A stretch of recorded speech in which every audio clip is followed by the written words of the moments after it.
अस्सलाम वालेकुम। जैसा कि मैंने वादा किया था कि that we'll be inviting representative of the universities. Today we have our guest Tabish Ahmed and he is the admission officer of Asia Pacific University, Malaysia. अस्सलाम वालेकुम ताबिश, कैसे हैं आप? वालेकुम सलाम मिस, कैसी हैं आप? आई एम गुड अल्हम्दुलिल्लाह। बहुत बहुत थैंक यू शुक्रिया फॉर आप। Inviting for this small interview. बहुत बहुत शुक्रिया आपका, आपने अपनी इतनी मसरूफियत के बावजूद हमारे लिए वक्त निकाला। और अपने बारे में आप थोड़ा सा हमारे व्यूअर्स को इंट्रोडक्शन दीजिए। My name is Tabish Ahmed Khan and I am the admissions officer of Asia Pacific University, Malaysia. मैं ज़्यादातर जो इंटरनेशनल स्टूडेंट्स होते हैं, पाकिस्तान, इंडिया, बांग्लादेश, श्रीलंका, इस तरह के जितने भी स्टूडेंट्स होते हैं, specially those who are in the Gulf, Saudia, Oman, UAE, Kuwait, Bahrain and in Pakistan itself, India itself, तो उनकी जो एडमिशन प्रोसेस है उसका मैं टेक केयर करता हूँ। And we have a whole huge team of our international officers that are regionally taking care of all these applications.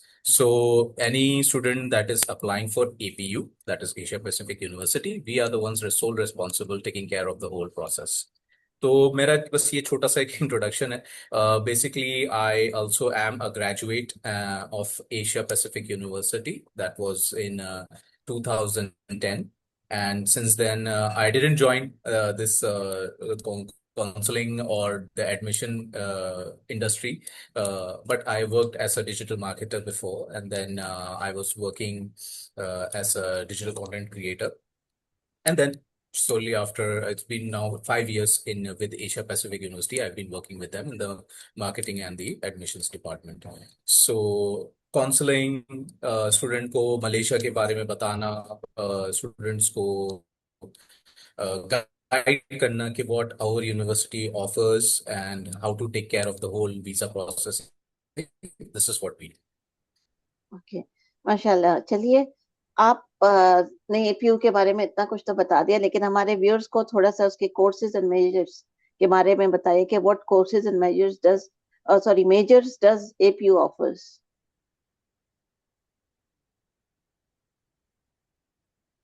Basically, your APU itself has been established like for the last 20, 30 years. At that time, APU was very well known for IT and computing, and we just had only two courses that were being followed. Now, after all these years, APU has expanded in Malaysia itself. APU has become one of the top universities in Malaysia. APU is a private Malaysian university. We are not affiliated with anyone. We are not we don't have any other branches. It's solely in Malaysia, and we are in Kuala Lumpur, Malaysia, the main capital city, which is very accessible for the international students as well. So, uh, Asia Pacific University, the computing, business, accounting and finance, media, game development, hotel management. We have psychology, that is cyber psychology. It's not the actual psychology program that is being usually offered. Clinical psychology नहीं होती, but it's a cyber psychology. लेकिन इसका भी थोड़ा सा influence जो है वो medical psychology से मिलता जुलता है. So because APU is very well known for its technology, very well known for its computing courses, that's why जितने भी आप कोर्सेज ले लें जो अब टेक्नोलॉजी से रिलेटेड जितने भी कोर्सेज हैं, जैसे बिजनेस आईटी हो गया, या बिजनेस एनालिटिक्स हो गया, या क्या कहते हैं AI, artificial intelligence, AI in business अब आ चुका है। तो इस तरह के प्रोग्राम्स जितने भी हैं वो सब हम पढ़ाते हैं। होता तो बिजनेस मैनेजमेंट ही है, जैसे नॉर्मल आप बीबीए, जनरल साइंस वगैरह वो आप देखते हैं तो बीबीए ही होता है, but it has a touch of AI technology in it, कि वो आप आर्टिफिशियल इंटेलिजेंस जैसे टूल्स अपने बिजनेस में किस तरह इस्तेमाल कर सकते हैं। इसी तरह हमारे पास डिजिटल मार्केटिंग है, डिजिटल इनोवेशन है, हमारे पास इंडस्ट्रियल डिजाइन है। इंडस्ट्रियल डिजाइन में अगर स्टूडेंट आता है कि मुझे सिर्फ ड्राइंग का शौक है या मुझे प्रोडक्ट डिजाइनिंग का शौक है, जरूर होगा आपको, बहुत सारी यूनिवर्सिटीज करवा भी रही होती हैं ये प्रोग्राम्स। हम जो है थोड़ा सा टेक्नोलॉजी का टच ले आते हैं इसके अंदर, जिसमें AR VR, जो कि ऑगमेंटेड रियलिटी, वर्चुअल रियलिटी को किस तरह यूज किया जा सकता है आपकी इसी प्रोडक्ट के उसमें। आजकल आप देख रही हैं कि 3D ब्लेंडिंग आ चुकी है, 3D प्रोडक्ट डिजाइनिंग आ चुकी है। ये सारी चीजें किस तरह आप अपने प्रोडक्ट को इन्फ्लुएंस कर सकते हैं, ये सारी चीजें उसमें सिखाई जाती हैं। अब कोई स्टूडेंट आपसे आके ये भी जरूर कहेगा कि सर मेरे पास तो कंप्यूटिंग का कोई बैकग्राउंड नहीं है, how can I implement drawing into coding. तो कोडिंग तो है ही नहीं। First of all we are not teaching, अगर कोई इंडस्ट्रियल डिजाइन या प्रोडक्ट डिजाइन सीखना चाह रहा है तो we are not teaching you के नहीं वो आपने कोड करना है और फिर इस तरह आपका वो पूरा प्रोडक्ट बनेगा, ऐसा नहीं है। How you use those tools, किस तरह आप उस सॉफ्टवेयर को यूज कर सकते हैं, how do you implement that and how do you make your own product. तो इस तरह की चीजें हैं काफी, जो आजकल आपने देखा होगा चैट जीपीटी पे लोग अपनी तस्वीर डालते हैं, फिल्टर करते हैं, बहुत सारी चीजें जो है वो बन के आ जाती है कि कहीं आप बुर्जुल खलीफा के सामने खड़े हुए हैं, कहीं और खड़े हुए हैं आप। तो वो किस तरह, इस तरह की चीजें, how do you implement those tools के किस तरह आप अपने प्रोडक्ट। तो ये तो मैंने कुछ ऐसे सब्जेक्ट्स छेड़े हैं जो कहते हैं जो बहुत कम बात की जाती है जिनमें, वरना ज्यादातर इंजीनियरिंग की बात की जा रही होती है, मैकेनिकल, मैकेट्रॉनिक्स, साइबर सिक्योरिटी, इस तरह के सब्जेक्ट्स। यस, ये जरूर है हमारे पास, लेकिन कुछ सब्जेक्ट्स हैं जो कभी स्टूडेंट कहता है कि मुझे कंप्यूटिंग या कोडिंग से मुझे कोई लेना देना नहीं है, but I want something that is more towards my passion, more towards what I like to do. तो उस उससे मिलते जुलते हमारे पास बहुत सारे कोर्सेज हैं। तो बैचलर्स का प्रोग्राम जो है हमारा वो 3 साल का होता है। That is any bachelor's you take, that is in computing, IT, banking and finance, marketing, product designing, जो भी आप लेंगे वो 3 साल का होता है। लेकिन yes, we do offer engineering programs। engineering programs जो होते हैं वो हमारे 4 साल के होते हैं। तो इंजीनियरिंग में we have petroleum, we have mechatronics, we have mechanical and electrical and computer engineering. तो ये 5-6 प्रोग्राम्स हैं जो हमारे पास इंजीनियरिंग में है। और इट इज क्योंकि एवरी वर्ल्ड वाइड हमारे पास इंजीनियरिंग जो है it's very peak, it is always 4 4 years in any country you go. तो इंजीनियरिंग का प्रोग्राम भी हमारा जो है वो 4 साल का है। Plus it is accredited with the Washington accords.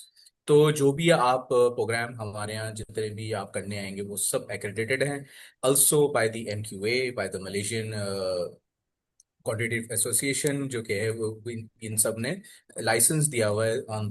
On that basis we issue these programmes. ऐसा नहीं है कि स्टूडेंट आएगा और कहेगा कि सर हमने डिग्री तो कर ली लेकिन वो वेरीफाइड नहीं है। It is all verified. So that also makes a good position for the students to apply for and go for this kind of universities. नहीं। अच्छा, जी जी। आप लोग फाउंडेशन भी आपके यहाँ होता है? May I know the requirements for IGs and matriculation students? Do they have to give the IELTS, and what would be the requirements, and what should be the band score, and foundation would be of how many years? Okay, this will be a little bit of a lengthy explanation. मैं थोड़ा सा इसको break down कर देता हूँ। होता यह है कि if you are an O levels और ए लेवल स्टूडेंट, ठीक है, IELTS is not required. IELTS is not a requirement because in O levels because it's a UK English जो जिसका कोर्स आप कर रहे होते हैं, and when you give those IGCSE exams उसमें अगर आपका इंग्लिश जो है वो पास होता है, इट इज एक्सेप्टेड। तो आइल्स देने की जरूरत नहीं है। Now the other question also arises from O and A level students कि सर हम एसएटीज दे सकते हैं। SATs is not a requirement for Malaysia. तो O levels A level students के लिए it's a very straight forward process. Passport आपकी copy होनी चाहिए, these are the only requirements. अब अगर हम इंटर मैट्रिक की बात करते हैं तो इंटर मैट्रिक क्योंकि पाकिस्तान फेडरल बोर्ड और बहुत सारे बोर्ड्स हैं, जैसे SSC भी, वो सिंध बोर्ड भी है, पंजाब बोर्ड भी है, फेडरल बोर्ड भी है, there are different categories of these boards over there. तो if it's a matric student और an intermediate student, then they are required to not submit IELTS, ठीक है। IELTS is not a requirement for them also. They can submit an MOI, that is a medium of instruction, और English proficiency letter अपने school या college से वो submit करा सकते हैं। In that way they can get admission to any university in Malaysia including ours। लेकिन अगर मैट्रिक जैसे कुछ इंटीरियर के स्टूडेंट्स आते हैं आपके पास या कहीं के होते हैं, तो उनके पास उनके कॉलेजेस या they are not, I mean they are unable to give that letter, तो इन दैट केस आइल्स देना जरूरी हो जाता है इन स्टूडेंट्स के लिए। It's case to case base. तो आइल्स देना जरूरी हो जाता है, और आइल्स में 5.5 से, मतलब 5.5 या 5 ऊपर आपका ओवरऑल बैंड होना चाहिए for the admission into foundation और बैचलर्स डिग्री। नाउ अगर ओ लेवल्स किया हुआ है आपने और मैट्रिक किया हुआ है तो आप फाउंडेशन लेवल के लिए आते हैं। फाउंडेशन लेवल जो है वो 1 साल का होता है, which means you are not required to complete A levels और intermediate. You just directly go for the bachelors program after 1 year completion of your foundation. तो इसमें चूज कर सकता है स्टूडेंट। फॉर एग्जाम्पल, अगर फाउंडेशन का बच्चा आता है और कंप्यूटिंग में लेता है, ठीक है, अगर आप फाउंडेशन इन कंप्यूटिंग कंप्लीट करते हैं तो बैचलर्स में कंप्यूटिंग आगे कंटिन्यू कर सकते हैं। साइबर सिक्योरिटी देख सकते हैं, आर्टिफिशियल इंटेलिजेंस देख सकते हैं, या सॉफ्टवेयर इंजीनियरिंग देख सकते हैं। बहुत सारे प्रोग्राम्स हैं जिसमें आप आगे जा सकते हैं। लेकिन फॉर एग्जाम्पल स्टूडेंट कहता है, sir I wanted to do computing but I am now more inclined into business analytics या ई कॉमर्स, या मुझे मार्केटिंग, डिजिटल मार्केटिंग में जाना है। You still can switch. तो ये एक अच्छा पाथवे बन जाता है for students who are confused, नहीं समझ में आ रहा, सर वो मैंने तो शौक में ले लिया था। Because this is the age जो कि यूजली स्टूडेंट्स जो होते हैं ना वो कंफ्यूज्ड होते हैं थोड़ा सा। पेरेंट्स भी होते हैं कि बेटा क्या करना है, या क्या तुम्हें अच्छा लगता है, क्या चीज है। तो देर आर थिंग्स, तो that's why foundation becomes a very flexible and a good opportunity for students who are from the O levels and matric background. ताकि वो फिर बाद में, और पढ़ाया भी उनको उसी तरह जाता है कि वो बाद में अपनी सिलेक्शन खुद कर सकें कि बैचलर्स में मुझे क्या एक्चुअली आगे जाना है। नाउ O levels में to get admission in foundation O levels we require 5 C grades, that is C for cat, C grades or above in your O levels to get admission in the foundation program. इसी तरह जो matric के बच्चे हैं उनका 50% overall होना चाहिए minimum in the final SSC, जिसमें वो फाउंडेशन में एडमिशन ले सकते हैं। अच्छा, अगर कुछ सवाल उठेंगे कि सर वो अगर वो क्राइटेरिया मीट नहीं कर पाए तो क्या ऑप्शन मिलता है, then again it is case to case basis in which we offer a diploma program. Diploma program जो होता है वो फिर 2 साल का होता है, और फिर 2 साल करने के बाद आप फिर 2 साल बैचलर्स करते हैं, तो ओवरऑल आपका वो 4 साल का एक प्रोसेस बन जाता है। तो इस तरह it depends case to case, तो वो फिर और लेंदी और बहुत ही जो है ना माइन्यूट वो डिटेल्स में चल जाएंगे। I want to keep this short. So now ये तो आप लोगों को समझ आ गया फाउंडेशन का। Now coming to the bachelors degree, A levels में आपके 3 सब्जेक्ट्स होने चाहिए, main 3 subjects. Now if it is it depends, अगर आप इंजीनियरिंग कंप्यूटिंग IT में आ रहे हैं तो मैथ्स तो कंपलसरी है। Maths is very mandatory for these kind of programs. लेकिन अगर मार्केटिंग है या क्या कहते हैं बिजनेस है, या इंटरनेशनल रिलेशंस जैसा कोई सब्जेक्ट है, और जैसे मैंने शुरू में कहा कि होटल मैनेजमेंट भी है हमारे पास, अगर होटल मैनेजमेंट जैसे प्रोग्राम्स हैं उसमें मैथ्स कंपलसरी नहीं होती, तो स्टूडेंट्स कैन स्टिल अप्लाई। तो केस टू केस डिपेंड करता है, and again it's on all on the base of your course. तो हर यूनिवर्सिटी का जो क्राइटेरिया होता है it depends on the results and the subjects and for the program that you are going for. तो एक इवेल्युएशन प्रोसेस होता है जिसकी वजह से हम फिर आपको उसमें लेते हैं। Now if you are taking A levels में 3 सब्जेक्ट्स होने चाहिए, तीनों C ग्रेड से ऊपर होने चाहिए। C या O, जैसे मैंने O लेवल्स का बताया इसी तरह होना चाहिए। D ग्रेड भी in some cases we consider, but depends on which program you going for. Inter का सेम एज मैट्रिक, 50% मिनिमम होना चाहिए, ठीक है। और अगर आपका 50% से कम है तो then obviously we can not give you bachelors, we will offer you either foundation और diploma program to cover that 50%। तो ये इस तरह एंट्रीज जो होती है वो की जाती हैं। अगर जनरल बात, ए level, D and above grade, or if it is intermediate, it is 50% or above in the final second year exams। तो इस तरह आपकी एंट्री जो है वो बैचलर्स में हो जाती है। सही। ये तो बहुत अच्छा हो गया कि बच्चों का एक साल भी बच सकता है। जो बच्चे मैथ से भागते हैं उनके लिए भी बड़ा फायदा है कि जी वो दूसरी किसी उसमें साइंसेस में आ सकते हैं, कि कोई और लाइन ज्वाइन कर सकते हैं। तो ये अच्छा। बिल्कुल। इसमें अच्छा ये आप बताइए कि फाउंडेशन के बाद what about the fee, scholarships and hostel and accommodation, what about that? Hostel and accommodation में बाद में आऊंगा। थोड़ा सा फीस पे हम बात कर लेते हैं।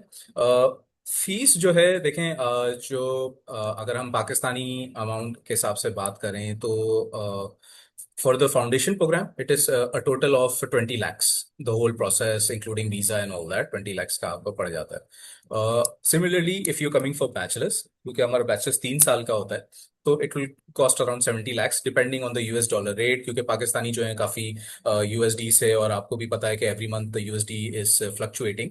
But to keep in mind, every year will cost you around 9,000 approximately $9,000 for the bachelors और फाउंडेशन फीस। ठीक है। तो फाउंडेशन 1 साल का है, तो आप $8,000 9,000 के बीच में अप्रोक्सीमेटली अपना बजट रखें। और अगर बैचलर्स की है तो तकरीबन आपका per year it is around $9,100 somewhere over there. और अगर आप वीजा की बात करती हैं तो visa is around $895 right now, क्योंकि हर साल जो है वो पॉलिसीज चेंज होती हैं मलेशिया इमिग्रेशन के, give any kind of, I mean, change their policies. So to keep updated, तो अभी काफी टाइम से तो 895 ही चल रहा है फिलहाल, but can be also changed. तो but to keep in mind, to keep in very general, fees is per year around $9,000 and visa is around 895 to $900, the whole total fees. तो अगर पेरेंट्स आपसे पूछते हैं कि कितना बजट है तो you can coat them around $10,000, overall. That is only the first time, because उसमें डिपॉजिट्स भी शामिल होते हैं, उसमें वीजा की प्रोसेसिंग भी शामिल होती है। And the good part is that this all cost includes the visa processing in everything. तो मलेशिया की एक अच्छी बात यह है कि Malaysia the government itself allows, तो Malaysia government itself allows the universities to do the visa process. तो आप डायरेक्टली आप ना एम्बेसी गए, ना आपने कहीं कॉन्सुलेट में आपने जाना है फॉर द वीजा प्रोसेसिंग, सारे डॉक्यूमेंट्स आपको प्रोवाइड किए जाते हैं। Student has to just go and pay the visa fees. Once the visa fees is submitted उसके बाद आपका वीजा प्रोसेस स्टार्ट हो जाता है and then you are directly coming for the intakes. अब आपने एकोमोडेशन की बात की थी। अच्छा, एकोमोडेशन जो है वो हम मंथली चार्ज करते हैं। Accommodation we do have on campus and we have off campus. तो हमारे पास एक वैरायटी ऑफ एकोमोडेशंस हैं जो स्टूडेंट्स को मिल जाती हैं डिपेंडिंग ऑन देयर बजट। क्योंकि बच्चे को कहते हैं कि हमें प्राइवेट में रहना है, कुछ कहते हैं हमें सिंगल में रहना है, कुछ कहते हैं हमें शेयरिंग भी एक्सेप्टेड है, हम शेयरिंग भी ले लेंगे, कोई मसला नहीं है। We have all those accommodations, but the accommodation is charged per month. It ranges from $200 per month to 450 to $500 per month. अब इस स्टूडेंट कहता है कि मुझे सिंगल रूम चाहिए but I need it with attach bathroom, तो obviously उसका rent थोड़ा सा डिफरेंट होगा। You want a sharing room with N attach bathroom, उसका रेंट अलग होगा। ऑल दीज एकोमोडेशंस चले, अगर मैंने नाम नहीं लिया, जैसे कोई कहता है मुझे I don't want attach bathroom, I just want a single room, तो सिंगल रूम के साथ आपको कॉमन वॉशरूम भी मिल रहा है, आपको कॉमन किचन भी होगा जिसमें सारे अप्लायंसेस होंगे, वाईफाई होगा, आपका गैस वाटर बिल ये सब इंक्लूडेड होता है इन दैट रेंट। तो it becomes a very good package for the student. तो लेकिन अगर स्टूडेंट कहते हैं कि sir we have can we live in a private accommodation, then yes you can live in a private accommodation but that will not be managed by APU। APU नहीं आपको arrange करके देगा, आप खुद कर सकते हैं। आप अपना प्राइवेट अरेंजमेंट देख सकते हैं, आप अपनी जो है जो ट्रांसपोर्ट है that becomes the main issue. तो ट्रांसपोर्ट है वो आप खुद फिर आप अपना अरेंज कर सकते हैं, देख सकते हैं, यूनिवर्सिटी के लिए इट इज अलाउड। अगर आप हमारी एकोमोडेशंस में आते हैं, जो कि मैं ऑफ कैंपस कह रहा था कि ऑफ कैंपस से थोड़ा सा दूर होता है, लेकिन उसमें आपके रेंट के अंदर वो बस शटल सर्विस आपके लिए मौजूद होती है। तो आपको ये नहीं है कि आपको कोई अलग से ट्रांसपोर्ट लेनी होगी, अलग से पैसे देने होंगे उसके, वो सब रेंट में इंक्लूड हो जाता है। तो it's a very good package for these kind of students. Yes, after a year, 6 महीने बाद, after semester, after a year, students जो है वो केपेबल हो जाते हैं, दोस्त बन चुके होते हैं, एक सोशल ग्रुप बन चुका होता है। स्टूडेंट्स जो हैं दे आर कंफर्टेबल कि मैं जो हूँ क्या कहते हैं उसको कि I mean I know the area, I know how long it will take me to commute. तो वो अपना एक ग्रुप बना के वो अपना प्राइवेट भी अरेंज कर लेते हैं, which is obviously very cost friendly. लेकिन जाहिर सी बात है if you are talking about the campus तो एवरेज आप अपना in your mind you can keep an average of around 200 to $500 in between per month। सही। अच्छा, और सवाल जो तमाम वालिदैन के दिमाग में होता है, and they R G. Always asking about the university repo and the ranking के कैसी है एंड क्या है, जबकि I personally disagree about this, because मैं समझती हूँ कि it depends on the student कि वो अपना कैसे हम्म। बनाते हैं और कहाँ दुनिया में खड़े होते हैं। Because ranking I don't think so कि it matters, the personality of the student, the enthusiastic he is and the passion he has, वो चीज मैटर करती है, but still it is a very important question for them. So उसके बारे में क्या कहेंगे? देखें, उसके लिए मैं एक बहुत ही डिप्लोमेटिक आंसर दूंगा। दैट इज के अगर क्यूएस रैंकिंग मैटर रखती तो everyone would have been in Oxford और हार्वर्ड। सब वहीं होते, कोई दूसरी यूनिवर्सिटी को नहीं लेता, कोई they wouldn't have taken admission anywhere. But keeping jokes aside, yes, QS rankings matter, which is QS rankings actually show कि यूनिवर्सिटी की स्टैंडिंग कहाँ पर है, what is their international scope, international students कितने रिक्रूट करते हैं, व्हाट इज देयर कोलैबोरेशंस। जैसे आप देख रही होंगी मेरे बैकग्राउंड पे डुअल डिग्री का एक नजर आ रहा है आपको, I don't know if you can see it, वो No, I यूके can का, see that. जी हाँ, यूके का झंडा भी नजर आ रहा है। डुअल डिग्री के मैं अभी आता हूँ उस बात पे, but this is what universities in QS rankings are registered out. अच्छा, APU itself is last year we were in the 600 positions ranking. This year we are inshallah going to make the 500 ranking. So, and in Malaysia itself, we are in the top five universities, leading universities in IT and computing as well. तो ये तो ranking की बात हो गई, but overall if you look into the collaboration, we have collaboration with UK universities, we have collaboration with Australian universities, Ireland, New Zealand, USA. ये तो main आपके हमने नाम लिए हैं। इसके अलावा भी अगर कोई और दूसरी यूनिवर्सिटी स्टूडेंट्स कहते हैं कि ट्रांसफर हमें लेना है, अक्सर स्टूडेंट्स बात कर रहे होते हैं इसके ऊपर कि मैं एक साल कहीं पढूं और फिर बाकी अपने साल जो है फाइनल ईयर कहीं और पढूं, तो yes, that also option is there. But majorly जो collaborations we have are with Australia, USA, UK, Ireland, New Zealand, इन सब के साथ हमारे कोलैबोरेशंस हैं। तो जो ओवरऑल स्टूडेंट जब ट्रांसफर की बात करते हैं तो yes, they can apply for these universities later on as well. Okay, okay, अब थोड़ा सा बच्चों के इंटरेस्ट के लिए बात कर लेते हैं कि लाजमत है they need extra curricular activities and events, what events you have in the university, the clubs, or all the things that other than the yes, studies. देखें यूनिवर्सिटी, या यूनिवर्सिटी जो है, देखें obviously you are a young student, you are a young person, and you always want something to socialise, something to be active active and to be मतलब socialise करेंगे ही तो ही क्या कहते हैं दोस्त बनेंगे, otherwise there is no point of going to international university. तो clubs, yes, we do have clubs. We have a music club, we have a football club, we even have a, a photography club. तो ये सारी चीजें जो है, we have like all different kind of clubs. Dance club भी है हमारे पास जो स्टूडेंट्स को, I mean obviously पाकिस्तानी तो नहीं कर रहे होते, but we still have that. We have a marketing club. अब marketing club का क्या पॉइंट बनता है यहाँ पे, even then we have a marketing club जिसमें स्टूडेंट्स जो हैं अपना बिजनेस आइडियाज डिस्कस करते हैं, अपने वो करते हैं। तो इस तरह के क्लब्स बहुत सारे हमारे पास हैं, and it is all manage by students, it's not manage by the university, it's all manage by the students. Yes, from 9, सुबह यूनिवर्सिटी ओपन होती है around 9 AM in the morning, और फिर बाय 5 PM everything is done, the university is close, classes खत्म। After 5 PM आपको हमारी university में नजर आएगा कि कोई टाइक्वांडो क्लब के स्टूडेंट्स हैं, वो ट्रेनिंग कर रहे हैं, कोई बास्केटबॉल के क्लब हैं जो बच्चे हैं वो खेल रहे हैं, क्रिकेट क्लब भी है हमारे पास, पाकिस्तानी को क्रिकेट से बहुत शौक है तो क्रिकेट क्लब भी है, फुटसॉल क्लब भी है। तो इस तरह all activities happen after 5 PM। तो एक अच्छा एनवायरनमेंट रहता है, student doesn't become board, student को अपने शौक के हिसाब से अपने क्लब्स जरूर मिल जाते हैं। तो we have a lot of the activities going on, sports होते हैं हमारे पास, कॉम्पिटिशन्स होते हैं, we have events like independence days. Malaysia caters around 30 plus 130 plus countries in our university, and सबके हम इंडिपेंडेंस डे बनाते हैं। सबके आपको कभी इंडोनेशिया का नजर आएगा, तो कभी साउथ अफ्रीका का नजर आएगा, आपको कुछ स्टूडेंट्स जो हैं वो मॉरिशस के आइलैंड नाइट बनाते हुए नजर आएंगे। तो इस तरह बहुत सारी एक्टिविटीज होती हैं, इवन पाकिस्तान इंडिपेंडेंस डे हमारे यहाँ मनाया जाता है। तो it's a lot of things that are happening. Student कहेगा, अब मतलब पेरेंट्स ही परेशान हो जाएंगे कि आपके यहाँ इतनी एक्टिविटीज होती हैं तो पढ़ेगा कब स्टूडेंट।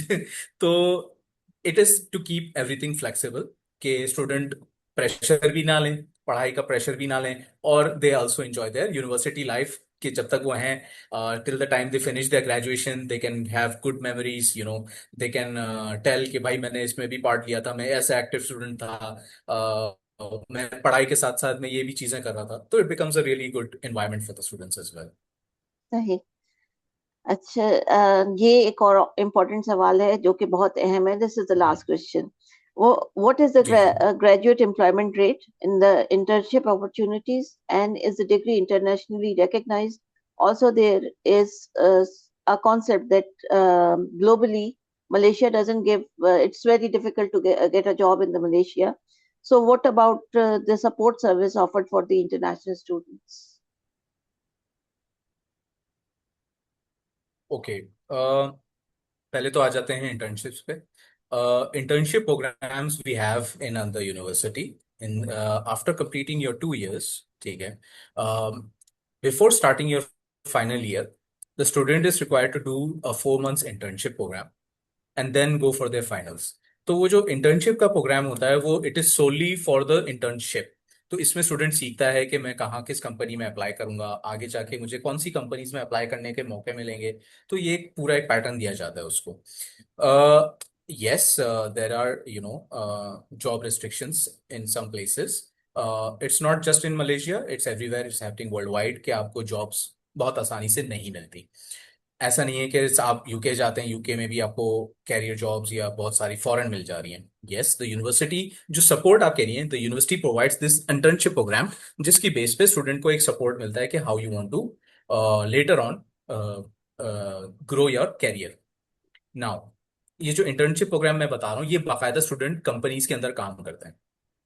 इट्स नॉट के कोई ट्रेनिंग प्रोग्राम है, या इट्स नॉट के आपने एपीयू को बोला या किसी यूनिवर्सिटी इन मलेशिया आपने उनको बोला और उन्होंने बस आपको एक जगह पे बुला लिया कि बस आपने ये काम. It's not like that. It's a proper internship with and it's paid internship. It's a proper paid internship, salary भी मिलती है स्टूडेंट को, एंड प्लस इसके साथ साथ जो है वो ऑफिस का काम जिस तरह उसको मैनेज करना होता है, क्या करना होता है, उसको बताया जाता है. Now, depending on the companies. अब after before your graduation we have career fairs. जैसे आपने देखा होगा, एजुकेशन फेयर होते हैं, बड़े बड़े एजुकेशन फेयर्स होते हैं, यूनिवर्सिटी के रिप्रेजेंटेटिव्स आते हैं आपसे बात करने के लिए, ये वो. इसी तरह हमारे यहाँ कैरियर फेयर होता है. कैरियर फेयर में स्टूडेंट ने अब क्योंकि इंटर्नशिप भी की हुई है उसने, तो उसको एक आइडिया हो जाता है कि मुझे कंपनी से किस तरह बात करनी है फॉर माई हायरिंग. तो इस तरह जाके वो कैरियर फेयर्स में अपनी पोटेंशियल कंपनीज को देखता है, and then they go and apply, they put their CVs, they put their, they tell them about their CGPA, they tell them about their activities happening in APU or any other university. उस तरह फिर वो जो company है उनसे interview लेती है, बाकायदा उनसे बाकायदा बात करती है, and then they tell them either they will hire them after graduation और ask them to do internship before the actual hiring. तो इस तरह एक पोर्टल बन जाता है स्टूडेंट्स के लिए इफ दे आर विलिंग. थोड़ा सा, क्योंकि because it is not just Pakistanis, it will be Indians also, it will be Malaysian local students, it will be Chinese, it will be Africans. बहुत सारे स्टूडेंट्स हैं जो वहां पे अप्लाई कर रहे होंगे. So you have to be very competitive in these matters. तो अगर कह रहे हैं कि सपोर्ट नहीं दे रही स्टूडेंट, तो ये तो कहीं भी नहीं होता. स्टूडेंट को सपोर्ट इसी तरीके से दी जाती है कि they give them the internship programs, they give them these career fairs जहाँ पे उनके इंटरव्यू होते हैं. So this is how the university supports every other student for hiring and all that. Now if a student says के जो अक्सर सवाल है कि सर वो अब अभी आपका भी सवाल था कि मलेशिया में हायरिंग किस तरह होगी या क्या होगा. तो जाहिर सी बात है, if you are a very potential student, first of all what kind of company you have applied into, क्योंकि वहां पे इंटरनेशनल यूनिवर्सिटीज इंटरनेशनल स्टूडेंट्स को हायर करते हैं. What kind of university, what kind of company it is, what kind of, अगर आप छोटी मोटी स्टार्टअप कंपनीज में जाएंगे, जाहिर सी बात है they want locals, they don't want international students. आप थोड़ा सा अपनी कंपनीज को देखें. यस, कुछ सवाल ये भी उठ सकता है कि सर वो हाई बड़ी कंपनीज तो ऐसे क्रीम लेती हैं सिर्फ. तो जाहिर सी बात है आपको अपना क्रीम तो बनाना ही होगा ना. Why did you come to study in in an international university? तो you have to make your presence known. अगर क्रीम भी यूनिवर्सिटीज नहीं है, there are so many companies, sorry, if it's not the cream companies, it's also many other institutes or companies that hire students for the from the international criteria. ऐसा Kota system नहीं है. There is no quota system. अगर कभी में ये भी सुनने में आता है कि कोटा होगा, ये होगा, वो ऐसा नहीं है. If you are a graduate of the computing industry, if you are a graduate from the accounting finance industry, if you're a graduate of a digital marketing, something that has digital in it, any company will hire you if you are a graduate from these kind of programs. Simple business आपने पढ़ा है, सिर्फ simple business, obviously you will have, this is just a tip I'm giving, this is not what APU is saying, this is just a normal tip that I'm giving, कि don't go for basic bachelor degrees, because worldwide, even in Pakistan, bachelors जो है, even आपने general basic bachelors किया हुआ है, अब नहीं मिलता आपको। जब तक अगर आकर कोई स्किल से रिलेटेड या कोई आईटी से रिलेटेड या कोई ऐसा प्रोग्राम, जैसे बिजनेस एनालिटिक्स की मैंने शुरू में बात की थी, बिजनेस एनालिटिक्स हो गया, ई कॉमर्स हो गया, या डिजिटल मार्केटिंग या डिजिटल इनोवेशन, इन तरह की चीजें मैंने बात की है, तो ये आपको फिर भी स्कोप देते हैं, and you get a really good opportunity in Malaysia to get hired by very good companies. Okay, चलिए दाबिश, आपका बहुत बहुत शुक्रिया। आपने इतनी यूजफुल जी इंफॉर्मेशन जी। इतने शॉर्ट टाइम में हम लोगों को दी, जिससे मेरे ख्याल से पेरेंट्स बहुत सेटिस्फाई होंगे और बहुत अच्छा रहेगा उन लोगों के लिए जो लोग अप्लाई करना चाह रहे हैं। एंड आई थिंक कि इस ब्लॉग से काफी पेरेंट्स को बहुत आसानी होगी। And once again I really appreciate your time, and I am really grateful to you that you gave us so much information thank and you so much miss. no problem। जी, तो नाजरीन, आज का सफर हम यहाँ जी यहीं खत्म करते हैं, और अगले ब्लॉग में हम कोशिश करेंगे कि एपीयू के किसी स्टूडेंट से रिव्यूज लें, और एक पैगाम वालिदैन के नाम की कोशिश कीजिए बच्चे अपने मुस्तकबिल का फैसला खुद करें, और आप उनके इस फैसले में मावन और मददगार बने।